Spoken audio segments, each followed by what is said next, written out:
In this video, we're going to talk about what do clients want from an interior designer. It's important to know.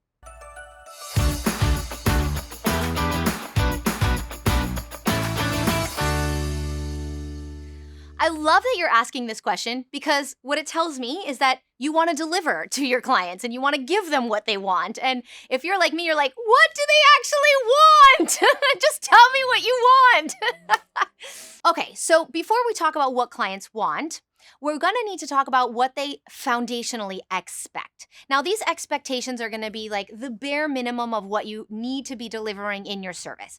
For example, accuracy. Does anybody want an inaccurate designer? No. So you have to deliver accuracy. They're also going to be expecting and looking for you to be timely. Nobody wants to work with a service provider that takes a long time to do everything and gets back to them in months and they didn't hear from you. So timeliness is going to be something that they're going to expect as a bare minimum. Another thing that they're just going to basically expect is attentiveness to their project.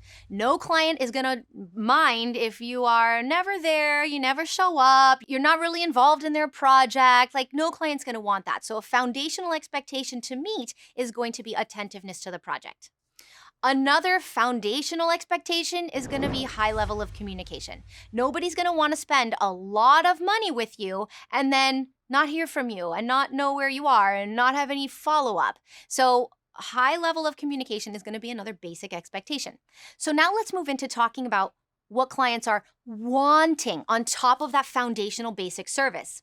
What clients want are for you to meet their pain points. Now, there are two types of pain points, and it's very clear to understand the difference between these two types. Some pain points are, or one type of pain point, is things that clients are willing to talk about. Those are going to sound and look like, projects always feel like a puzzle to me. I don't know where to buy things. I just don't have time to put it all together. I don't understand what my style is. I don't know how to make things look nice. My husband and I are always fighting when we are working on this kind of project together. So those are some of the major pain points that I most commonly hear when working with my interior design clients. And those are the pains that clients will openly admit and talk about to you. Now, here's the little secret, and this is just a secret between you and me, so don't go telling everybody this. But the more important pain point to hit on or to solve for them is the pain point that they're actually not willing to tell you. This is the juicy secret part. And those common pain points are going to sound something more like, I want my friends to be impressed when they come over.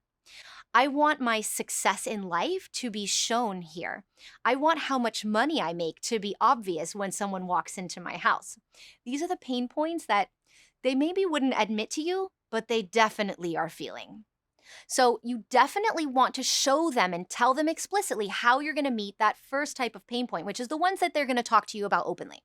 You're definitely going to want to show them how you can alleviate all those pain points. You don't have enough time to do the project yourself? I'm going to be fully dedicated to your project. It feels like a puzzle to you. You don't know how to put it all together. I'm going to come with renderings that are going to show you the big picture of how everything comes together, and so on.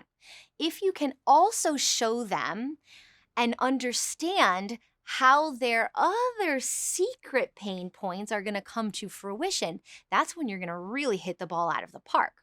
What I mean is, if you can somehow get them to if you yourself can understand, but where you're going to really hit the ball out of the park is if you can deliver to them in the areas that they might not be willing to talk about to you. So it's going to be important for you to unearth that, excavate that in your discussions with them. You could consider saying something like, hey, what would be something you would be really excited for your friends to see when they came over to your house?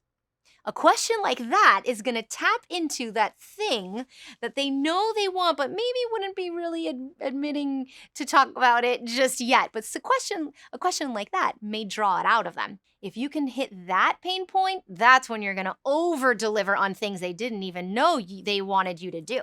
There's so much more that we could talk about here, and if you're interested in doing so, why don't you come on over and join our community of like-minded designers who are journeying towards delivering excellence to their clients. You can find us at biographicaldesign.com. Oh, and wait, before you go, hit that like button and hit that subscribe button. And more importantly, I would love it if you would drop a comment so that you and I can start to interact.